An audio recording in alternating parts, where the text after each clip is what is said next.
প্রিয় দর্শক, আপনারা দেখছেন এটিএন নিউজ। এসকেএফ অনকোলজির সৌজন্যে কলোরেক্টাল ক্যান্সারের উপলক্ষে বিশেষ আয়োজন বিশ্বমানের ক্যান্সার চিকিৎসা এখন বাংলাদেশে। এই অনুষ্ঠানে আপনাদের সবাইকে আমন্ত্রণ জানাচ্ছি। আমি ডক্টর ফাইজুর হালা। দর্শক, কলোরেক্টাল ক্যান্সার নিয়ে আজকে আমরা কথা বলতে চাই এবং কলোরেক্টাল ক্যান্সার সম্পর্কে সচেতন করতে চাই। এই বিষয়টি নিয়ে কথা বলতে আজ অতিথি হিসেবে আমাদের সাথে স্টুডিওতে উপস্থিত হয়েছেন ডক্টর মোহাম্মদ ওয়াহিদ আক্তার, সহযোগী অধ্যাপক, বিভাগীয় প্রধান, রেডিওথেরাপি বিভাগ, স্যার সলিমুল্লাহ মেডিকেল কলেজ হাসপাতাল। আপনাকে অনেক ধন্যবাদ আমাদের সাথে আমাদের এই অনুষ্ঠানে যোগ দেওয়ার জন্য। আপনাকেও ধন্যবাদ এবং এটিএন নিউজকেও ধন্যবাদ এই অনুষ্ঠানে আমাকে আমন্ত্রণ জানানোর জন্য। আজকে আমরা যে বিষয়টি নিয়ে কথা বলতে চাই, কলোরেক্টাল ক্যান্সার। কলোরেক্টাল ক্যান্সার আসলে ক্যান্সার শব্দটা আমাদের অনেক পরিচিত, কিন্তু আমরা যখন কলোরেক্টাল শব্দটা বলি এইটা নিয়ে আসলে অনেক রকমের কনফিউশন এবং হয়তো অনেকে জানেন না। একেবারে শুরুতে আপনার কাছে জানতে চাই যে কলোরেক্টাল ক্যান্সার বলতে আমরা আসলে ঠিক কোন স্থানের ক্যান্সার বোঝাতে চাই, এটা যদি একটু বলতেন। ধন্যবাদ। কোলোরেক্টাল ক্যান্সার সম্বন্ধে বলার আগে আমি একটু বলতে চাই আমাদের হিউম্যান অ্যানাটমি যদি আমি আমাদের ওরাল ক্যাভিটি থেকে শুরু করি, যেদিক দিয়ে আমরা খাবার গ্রহণ করি, এটা আমাদের ইসোফেগাস, এটা দিয়ে এসে প্রথমে জমা হবে স্টোমাক অথবা পাকস্থলীতে। এই অংশটুকুকে আমরা সবাই চিনি কিংবা সাধারণ লোকজন সবাই বলতে পারে যে গ্যাস্ট্রিক, যেটাকে আমরা পাকস্থলী বলি। এই পাকস্থলীর পরের অংশটুকুই শুরু হয়ে যাচ্ছে আমাদের স্মল ইন্টেস্টাইন।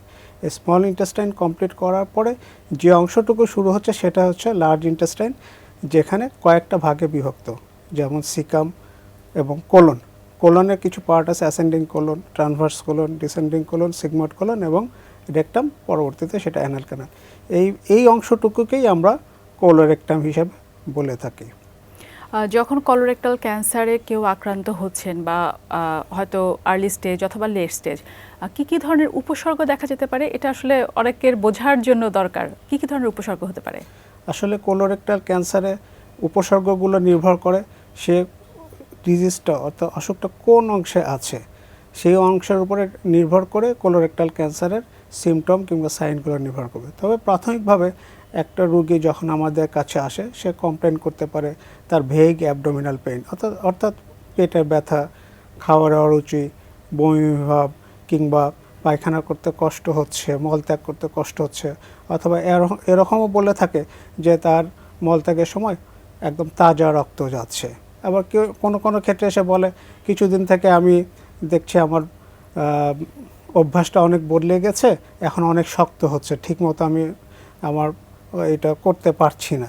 আবার কোনো ক্ষেত্রে বলে কিছুদিন যাবত আমি দেখছি আগে স্বাভাবিক ছিলাম, এখন হঠাৎ করে আমার পাতলা অবস্থা পায়খানা শুরু হয়ে গেছে, এটা কেন হচ্ছে? এই সিমটমগুলো নিয়ে ওরা আমাদের কাছে চলে আসতে পারে। আবার কেউ এসে বলে যে আমি তো আগে ভালোই ছিলাম, কিন্তু ইদানিং আমি লক্ষ্য করছি আমার ওজন হঠাৎ করে কমে যাচ্ছে কিংবা খাবারের অরুচি হচ্ছে। এই সব কিছু তারা সিমটম নিয়ে আমাদের কাছে এসে থাকে। যেই ধরনের উপসর্গগুলো আপনি বললেন তার মধ্যে আছে যেমন রক্ত যেতে পারে বা পেটে ব্যথা হতে পারে। রক্ত যাওয়া বা এই উপসর্গগুলো দিয়ে কিন্তু আরও বেশ কিছু রোগেও আমাদের দর্শকরা বা আমরা আসলে ভুগে থাকি। সেই ব্যাপারগুলো যদি একটু বলতেন যে ঠিক একই ধরনের উপসর্গ আর কোন রোগে হতে পারে বা হয়। আচ্ছা, রক্ত যাওয়া কি যাচ্ছে কিংবা যাচ্ছে না, এটা আসলে নির্ভর করে আমরা রক্তের রং দেখে অনেক সময় বলতে পারি যে হ্যাঁ একদম টাটকা তাজা রক্ত যাচ্ছে। তখন আমাদের কিন্তু প্রথমেই আসবে হয়তো এটা ম্যালিগন্যান্ট কেস, অর্থাৎ এটা প্রাথমিকভাবে আমরা ধারণা করব এটা কোনো ক্যান্সারের উপসর্গ নিয়ে আসছে। যদি না হয় তাহলে আরও অনেক ক্ষেত্রেই এই অসুখগুলো হতে পারে। যেমন অনেক সময় আমাদের রুগীরা এসে বলছে আমার আমাশয় হয়েছে কিংবা পাতলা পায়খানা হচ্ছে, সাথে অল্প অল্প করে রক্তও যাচ্ছে। কিন্তু এই লক্ষণগুলো কিন্তু সাময়িক, আর যেটা এই কোলোরেক্টাল ক্যান্সারের সাথে সম্পর্কযুক্ত যে লক্ষণগুলো এগুলো কিন্তু দীর্ঘমেয়াদী থাকে, কিন্তু রোগীরা সাধারণত এই লক্ষণগুলো আগে থেকে খেয়াল করতে পারে না, এই জন্যই সমস্যাগুলো হঠাৎ করে চলে আসে। আপনি যদি আমাদেরকে একটু প্রিভ্যালেন্সটা বলতেন যে কত ভাগ রোগী আসলে, যদি আমরা আমাদের দেশের প্রেক্ষাপটে চিন্তা করি যে যেখানে আসলে আমরা খুব বেশি সচেতন নই, কত ভাগ রোগী আসলে কলোরেক্টাল ক্যান্সারে আক্রান্ত হন। আরেকটি বিষয় আমি বলতে চাই যে আমাদের ফুড হ্যাবিট, সেটাও কিন্তু অনেক ক্ষেত্রেই আমরা যে খুব স্বাস্থ্যকর খাবার খেয়ে থাকি সেরকম নয়। কত ভাগ রোগী আসলে কলোরেক্টাল ক্যান্সারে আক্রান্ত হয় বাংলাদেশে, এবং সাথে যদি আপনি পুরো বিশ্বের কোনো চিত্র আমাদের সামনে তুলে ধরতে চান। আচ্ছা, ধন্যবাদ। আসলে বাংলাদেশে আমাদের ওইভাবে যে একটা নেশন ওয়াইড যে ডাটা, সেটা আমাদের এখনও ওইভাবে ডেভেলপ করা সম্ভব হয় নাই। এটা না কাজ চলছে, অদূর ভবিষ্যতে হয়তো আমরা নেশন ওয়াইড একটা ডেটাবেস তৈরি করতে পারবো। তবে কিছু ক্ষেত্রে hospital based cancer registry report আছে, সেই অনুসারে আমরা কিছু বলতে পারি। অ্যাকর্ডিং টু আমাদের যে জাতীয় ক্যান্সার গবেষণা ইনস্টিটিউট হসপিটাল যেটা মহাখালীতে আছে, ওদের একটা নিজস্ব ক্যান্সার রেজিস্ট্রি রিপোর্ট আছে। ওই রিপোর্ট অনুসারে এই কোলোরেক্টাল ম্যালিগনেন্সি এটা top 10 malignant, both male and female, এই দুটোর মধ্যে টপ 10 ম্যালিগনেন্সির মধ্যে 8th পজিশনে আছে। আর যদি শুধু মেইলের কথা যদি চিন্তা করি, এটা 6th পজিশনে আছে, এবং ফিমেলের ক্ষেত্রে এটা 8th পজিশনে আছে। আর গ্লোবালি যদি আমি বলি, 2022 সালের ডেটা অনুসারে সারা পৃথিবীতে এটা 1.9 মিলিয়ন, অর্থাৎ 19 লক্ষ নতুন রোগী অ্যাড হয়েছে। তার মধ্যে 9 লক্ষ রোগী কিন্তু অলরেডি মারা গেছে এই কোলোরেক্টাল ক্যান্সার আক্রান্ত হয়ে। তার মানে যদিও আমাদের কাছে আসলে ঠিকমতো ডেটাটা এখনও নেই, সেটা তৈরি হচ্ছে, তারপরেও আমরা বলবো যে আমরা বেশ কিছু সংখ্যা বা আমরা বলতে পারি যে এই রোগেও অনেকেই আক্রান্ত হচ্ছেন। অবশ্যই এখানে একটি বিষয় আমি একটু কথা বলতে চাই আপনার কাছে। যেমন আমাদের দেশের গ্রামে গঞ্জে সাধারণ মানুষ, তারা আসলে অনেক সময় দেখা যায় যে কিছু ভ্রান্ত ধারণাতে থাকেন এবং ওনাদেরকে ভুল বোঝানোও খুব সহজ। যেমন পাইলস হলে তারা কিছু অপচিকিৎসার শিকার হন এবং তাদেরকে জোর করে ধরে এক ধরনের চিকিৎসা দেওয়া হয়, কেউ হয়তো পুড়িয়ে দিচ্ছেন বা নানা রকমের চিকিৎসা হয়। সেক্ষেত্রে কলোরেক্টাল ক্যান্সারেও আমরা কিন্তু কিছু সিমটম একই রকম পেয়ে যাই। কখন ওনারা বুঝবেন যে আসলে আমাকে ডাক্তারের কাছেই যেতে হবে, কারণ আমার এটা হয়তো পাইলস নয়, বা কি ধরনের মেসেজ আপনি দিতে চাইবেন যাতে তারা আসলে অপচিকিৎসক যারা আছেন তাদের কাছে না গিয়ে ঠিক চিকিৎসা কোথায় নিতে হবে, কিভাবে নিতে হবে, এই ব্যাপারটা বুঝতে পারেন? আসলে এই জিনিসটা খুব কঠিন, কারণ আমি যদি ব্যক্তিগতভাবে মানে আমি সাধারণ মানুষের কথা বলছি, যদি সচেতন না হই তাহলে এটা কোনোভাবেই সম্ভব না। কারণ এই যে অপচিকিৎসার এই বিষয়গুলো, যারা এগুলো নিয়ে কাজ করছে তারা কিন্তু কখনোই চাইবে না সেই ব্যক্তিটি সচেতন হোক। কিন্তু যখন সে সচেতন হবে, শুরুতে একটা আমাদের যে হেলথ সিস্টেম, একটা রুরাল এরিয়া যে হেলথ কমপ্লেক্সগুলো আছে, ওখানে যদি যে যোগাযোগ করেন, ওখানে বিশেষজ্ঞ চিকিৎসক কিছু কিছু ক্ষেত্রে আছে, যেমন সার্জারি বিশেষজ্ঞ আছেন, গাইনি বিশেষজ্ঞ আছেন, এদের মাধ্যমেও এই বিষয়ে ডায়াগনোসিসটা হতে পারে। বিশেষ করে সার্জারি বিশেষজ্ঞ যারা আছেন তারা এই ডায়াগনোসিসটা করতে পারেন যে এটা হেমোরয়েডস পাইলস আছে কিনা, কিংবা এটা অন্য ম্যালিগনেন্ট কোনো কিছু কিনা। তারা ইনিশিয়ালি এটা একটা ক্লিনিক্যাল ডায়াগনোসিস করতে পারবেন। সেই ডায়াগনোসিস যদি তারা ওখানে যদি টোটাল আমাদের টুলস না থাকে ডায়াগনস্টিক ইভ্যালুয়েশন করার জন্য, সেক্ষেত্রে তারা রেফার করে দিতে পারেন যে কোনো মেডিকেল কলেজগুলোতে। এই মেডিকেল কলেজগুলোতে আসলে ওখানে সাফিসিয়েন্ট সব কিছুই আছে যা দিয়ে আমরা ডায়াগনোসিস কনফার্ম করতে পারি। তবে হ্যাঁ, হেলথ কমপ্লেক্সগুলোতে একটা সুবিধা আছে, যদি কোনোভাবে আমরা বেরিয়াম যে এক্সরেগুলো আছে, এনিমা কিংবা সলো কিংবা বেরিয়াম মিল, এগুলো দিয়েও আমরা আমাদের জিআইটি স্ট্যাটাসটা ইভ্যালুয়েট করতে পারি। এটা সিম্পল একটা এক্সরের মাধ্যমে। সেই পর্যন্ত আসলে রোগীদেরকে সচেতন হয়ে আসতে হবে। জি, অবশ্যই। অনেক ক্ষেত্রে এই যে পথে ঘাটে অনেকে বসে থাকেন যে চিকিৎসা নিয়ে যে আপনি এই ওষুধ খেলেই একেবারে ভালো হয়ে যাবেন, সেইগুলোতে আসলে বিশ্বাস না করাটাই উচিত। অবশ্যই। কারা বেশি ভুগে থাকেন আপনার অভিজ্ঞতা যদি বলতেন, কলোরেক্টাল ক্যান্সারে কারা বেশি আক্রান্ত হচ্ছেন? এখন কোলোরেক্টাল ক্যান্সারে মেল ফিমেল আমি যদি আমাদের এই ক্যান্সার রেজিস্ট্রি রিপোর্ট নিয়ে কথা বলি, খুব কাছাকাছি অবস্থাতেই চলে আসে, অর্থাৎ মেল ফিমেল দুই পক্ষই এখন সমানভাবে এই কোলোরেক্টাল ক্যান্সারে আক্রান্ত হচ্ছেন। তবুও মেলের ক্ষেত্রে, পুরুষ মানুষের ক্ষেত্রে এই প্রিভ্যালেন্সটা একটু বেশি তুলনামূলকভাবে। কোনো বয়স কি আমরা বলতে পারি যে এই বয়সের রোগী বেশি পাওয়া যায়? হ্যাঁ, অবশ্যই। এখন কোলোরেক্টাল ক্যান্সারটা যেটা দেখা গেছে, যত বয়স বাড়বে এই ক্যান্সারের প্রিভ্যালেন্সটা তত বাড়বে। সাধারণত 50 বছরের বয়সের পরে এই কোলোরেক্টাল ম্যালিগনেন্সিটা ডেভেলপ করার চান্স অনেক বেশি থাকে। তবে কিছু কিছু ক্ষেত্রে এখন আর্লি এজেও 18 কিংবা 19-20 বছর বয়সী বাচ্চাদেরও কিংবা মানুষদেরও এই ক্যান্সারগুলো আমরা পাচ্ছি। ফুড হ্যাবিট কি কোনোভাবে প্রভাব ফেলে কিনা? আমরা জানি যে শাকসবজি কিন্তু অনেকেই খানা, এই ব্যাপারে আপনার কাছে একটু বিস্তারিত শুনবো, তবে ছোট্ট একটি বিরতি নিয়ে এসে। দর্শক, এসকেএফ অনকোলজির সৌজন্যে কলোরেক্টাল ক্যান্সার উপলক্ষে বিশেষ আয়োজন বিশ্বমানের ক্যান্সার চিকিৎসা এখন বাংলাদেশে, এই অনুষ্ঠানে ছোট্ট একটি বিরতি নিচ্ছি, কিছুক্ষণের মধ্যে ফিরছি, সাথেই থাকুন।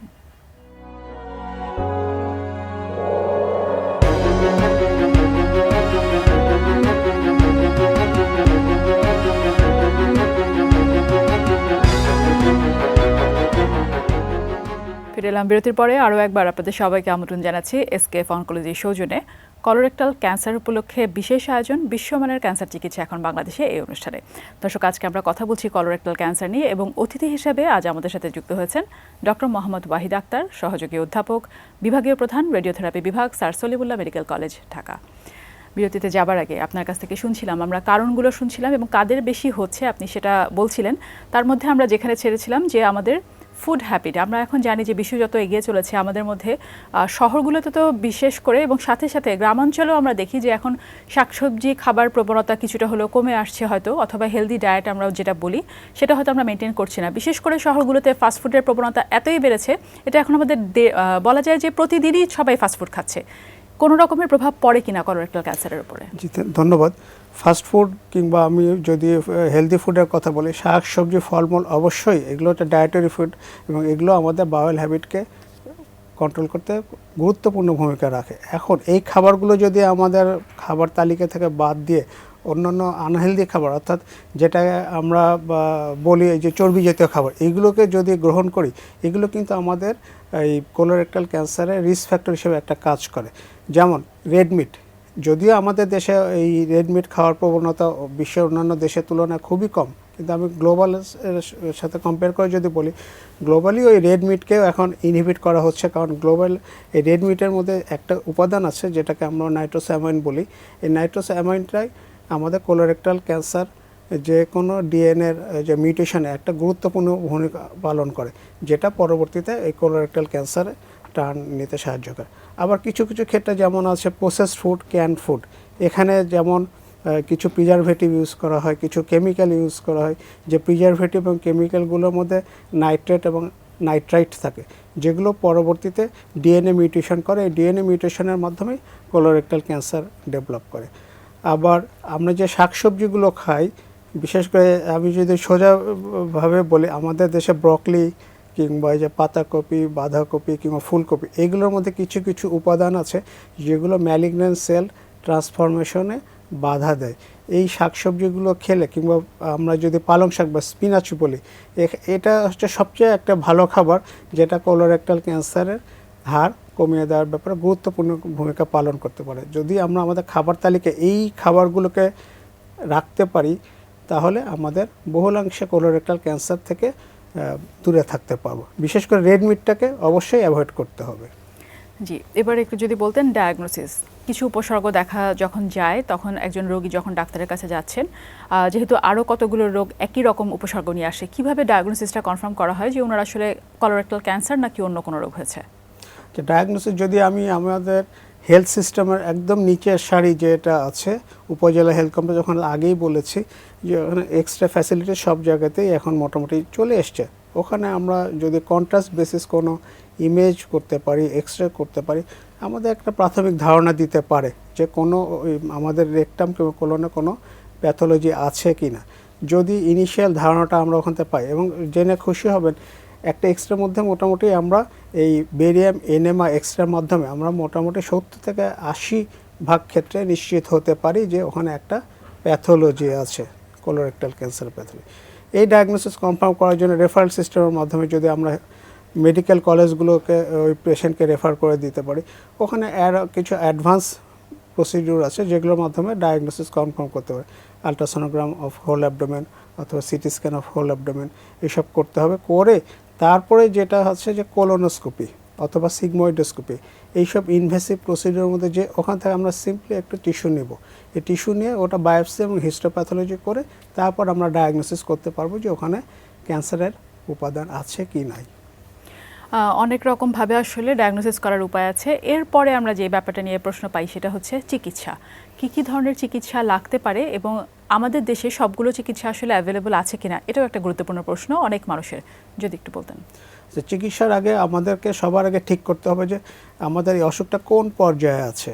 এই চিকিৎসার আগে আমরা শুরু করবো যে এটা আর্লি স্টেজে আছে না অ্যাডভান্স স্টেজে আছে কিংবা মেটাস্ট্যাটিক স্টেজে চলে গেছে, অর্থাৎ স্টেজ 1, 2, 3, 4 এই 4টা স্টেজে আমরা এটা ভাগ করে থাকি। যদি আর্লি স্টেজে থাকে তাহলে সেক্ষেত্রে চিকিৎসার কোলোরেক্টাল এবং জিআইটি ম্যালিগনেন্সি যে কোনো ক্ষেত্রেই চিকিৎসার মেইন স্টে হচ্ছে সার্জারি, অর্থাৎ সার্জারি করার পরে তারপরে আমরা ঠিক করব যে পরবর্তী চিকিৎসা কী হতে পারে অ্যাকর্ডিং টু স্টেজ। যদি সেক্ষেত্রে অ্যাডভান্স স্টেজ হয়ে যায় তাহলে সেক্ষেত্রে পরবর্তী যে চিকিৎসাগুলো আছে এটা হচ্ছে কেমোথেরাপি এবং প্রয়োজনীয় রেডিওথেরাপিও দিতে হবে। যদি অ্যাডভান্স স্টেজ হয়ে যায় সেক্ষেত্রে কোনো কোনো ক্ষেত্রে আমরা শুরুতেই রেডিওথেরাপি দিয়েও চিকিৎসা শুরু করতে পারি। যদি রেডিওথেরাপি ওই পেশেন্টে চিকিৎসার বিষয়টা টোটালি ইন্ডিভিজুয়ালাইজড। ওই পেশেন্টের ক্ষেত্রে যদি রেডিওথেরাপি ইনিশিয়ালি সম্ভব না হয়, তাহলে সেক্ষেত্রে কেমোথেরাপি দিয়ে ডিজিজটাকে ডাউন স্টেজিং কিংবা ডাউন সাইজিং করে নিয়ে এসে পরবর্তী স্টেপে আমরা চলে যেতে পারি। এটা গেলো একটা দিক। এরপর কিছু অ্যাডভান্সড মলিকুল এসছে, যেগুলোর মাধ্যমে আমরা এই কেমোথেরাপির বিকল্প হিসেবে, যেগুলোকে আমরা টার্গেটেড থেরাপি বলি, মনোক্লোনাল অ্যান্টিবডি, এগুলোর মাধ্যমে আমরা চিকিৎসা দিতে পারি রোগীকে। অনেকগুলো চিকিৎসার ব্যাপারেও আপনার কাছে শুনলাম। এই চিকিৎসা পদ্ধতিগুলো আমরা যদি বলি যে পুরো বাংলাদেশ জুড়ে আছে কিনা, অ্যাভেলেবল কিনা, এ ব্যাপারে যদি একটু বলতেন। কারণ অনেকেরই ধারণা যে শুধুমাত্র ঢাকাতেই বা বড় শহরগুলোতে গেলেই আমরা চিকিৎসা পাবো। আসলে কোলোরেক্টাল ম্যালিগেন্সি ক্ষেত্রে আমি তো চিকিৎসা কয়েকটা ধাপ বললাম কিংবা কয়েকটা অংশ বললাম। সার্জারি এখন আমাদের দেশে মোটামুটি উপজেলা পর্যায়েও বিশেষজ্ঞ সার্জন চলে গেছেন, তারা কিন্তু ক্যাপাবল এইসব রোগীর চিকিৎসা দিতে, অর্থাৎ সার্জারিটা করতে। সার্জারি যদি সম্ভব হয় তাহলে উপজেলা লেভেলে করতে পারেন কিংবা জেলা পর্যায়ে মেডিকেল কলেজগুলোতে সে এই চিকিৎসাটা করতে পারেন। এবং আর পরবর্তী যে বাকি চিকিৎসাগুলো, সেগুলো হচ্ছে অনকোলজিস্টের তত্ত্বাবধানে করতে হয়। সেই অনকোলজিস্টও এখন মোটামুটি আমাদের জেলা পর্যায়ে অনেক জেলাতেই চলে আসছে, যদিও এই সংখ্যাটা খুবই কম। সব জেলা পর্যায়ে হয়তো 64 জেলা পর্যায়ে আমরা যেতে না পারি, মোটামুটি আমরা 1/3 কিংবা 2/3 ক্ষেত্রে আমরা অনকোলজিস্টের কাভারেজ আনতে পেরেছি। এবং খরচের ব্যাপারটা যদি একটু বলতেন। এইটা একটা খুবই বিষয়, বড় প্রশ্ন, কারণ ক্যান্সার চিকিৎসা অবশ্যই একটা ব্যয়বহুল চিকিৎসা, যেটা আমাদের মতো এই উন্নয়নশীল দেশের জন্য আরও ব্যয়বহুল। কারণ সব পেশেন্ট, অর্থাৎ যারা নিম্ন মধ্যবিত্ত কিংবা মধ্যবিত্ত এই গ্রুপ এর যারা আছেন, তারা এই চিকিৎসা অনেকটাই কষ্টসাধ্য হয়ে যায়। যদিও কিছু কিছু ক্ষেত্রে কিছু কিছু প্রতিষ্ঠান আছে যারা এই আমাদের ক্যান্সার চিকিৎসার মেইন খরচ হচ্ছে যে কেমোথেরাপি, যেটা অনেক দামি। কিন্তু আমরা যদি বাইরের দেশের সাথে তুলনা করি, বাইরের দেশের তুলনায় আমাদের দেশের এই ক্যান্সার চিকিৎসা কিন্তু অনেক এখন সহনীয় পর্যায়ে চলে এসছে। কারণ হচ্ছে যে আমাদের দেশীয় কিছু কিছু প্রতিষ্ঠান আছেন যারা ওষুধ উৎপাদনের সাথে জড়িত, তারা এখন নিজস্ব তত্ত্বাবধানে এই কেমোথেরাপিউটিক প্রোডাক্টগুলো উৎপাদনে চলে গেছেন, যার ফলে আগে যে ওষুধগুলো আমাদেরকে ইম্পোর্ট করে নিয়ে আসতে হতো, সেই ওষুধগুলো এখন আমাদের দেশেই তৈরি হচ্ছে, যার জন্য খরচ এখন 1/3 কমে এসেছে। অনেকগুলো বিষয় নিয়ে আপনার কাছে শুনতে পেলাম। চিকিৎসাটা যখন দেওয়া হয় তখন ক্যান্সার নিয়ে আসলে এক ধরনের ভীতি আছে। অনেকেই মনে করেন চিকিৎসা করে আসলে কোনো লাভ নেই, আবার অনেকে হয়তো ভাবেন যে চিকিৎসা করলে আমি একেবারে সুস্থ হয়ে যাব। এখান থেকে আপনার কাছে জানতে চাই যে সুস্থ হয়ে যাওয়ার হার আসলে কতখানি এই চিকিৎসার পরে? এটা নির্ভর করবে এই অসুখটা, অর্থাৎ যে ব্যক্তিটা আমাদের কাছে এসছে উনি কোন পর্যায়ে এসছেন। যদি স্টেজ 1-এ আসেন তাহলে একরকম প্রগনোসিস, স্টেজ 2, 3, 4 যত অ্যাডভান্স স্টেজে যাবে প্রগনোসিস তত আস্তে আস্তে কমতে থাকবে। তো যে ব্যক্তি স্টেজ 1 অর্থাৎ আর্লি স্টেজে আমাদের কাছে এসছেন, আমরা যদি সবগুলো চিকিৎসা ওনাকে প্রেসক্রাইব করার পর উনি যদি ওটা নেওয়ার মতো সামর্থ্য রাখেন এবং নিয়ে ফেলেন, তাহলে আমরা বলতে পারি স্টেজ 1 এই রোগীর ক্ষেত্রে আমরা সাধারণত এই কথাগুলো বলে থাকি যে 5 ইয়ার সার্ভাইভাল রেট কেমন, যে একটা চিকিৎসার পরে, সব ধরনের চিকিৎসার পরে এই রোগীটা 5 বছর পর্যন্ত সার্ভাইভ করেছেন কিনা। এক্ষেত্রে আমরা স্টেজ 1-এর কথা যদি বলি, অর্থাৎ অ্যাডভান্স স্টেজ, আর্লি স্টেজ, তাহলে 5 ইয়ার সার্ভাইভাল রেট মোটামুটি 90% ধরা চলে। তার মানে চিকিৎসা করলে অনেকখানি কি ভালো থাকা যায়, এটা অবশ্যই। হচ্ছে আমাদের দর্শকদের জন্য মেসেজ। আপনাকে অনেক ধন্যবাদ আমাদের এই অনুষ্ঠানে এসে এই যে কলোরেক্টাল ক্যান্সার নিয়ে এত কিছু আমাদের দর্শকদেরকে জানানোর জন্য অনেক ধন্যবাদ। ধন্যবাদ এটি নিউজের কর্তৃপক্ষকেও ধন্যবাদ যে আমাকে এরকম একটা অনুষ্ঠানে আমন্ত্রণ জানিয়েছেন। পাশাপাশি আমি যারা এই অনুষ্ঠানে সহায়তা করেছেন এসকেএফ অনকোলজি, তাদেরকেও ধন্যবাদ দিচ্ছি এই জন্য যে তারা দেশীয় প্রতিষ্ঠান হিসাবে এই আমাদের ক্যান্সার বিভাগের যে ওষুধগুলো উৎপাদন হচ্ছে এগুলো অনেক সহনশীল পর্যায়ে নিয়ে আসতে পেরেছেন, যা আমাদের সাধারণ মানুষের জন্য অনেক উপকারে লাগছে। ধন্যবাদ সবাইকে। ধন্যবাদ আপনাকেও। দর্শক, এসকেএফ অনকোলজির সৌজন্যে বিশ্বমানের ক্যান্সার চিকিৎসা এখন বাংলাদেশে এই অনুষ্ঠান আজ এ পর্যন্তই। ভালো থাকুন, সুস্থ থাকুন এবং দেখতে থাকুন এটিএন নিউজ।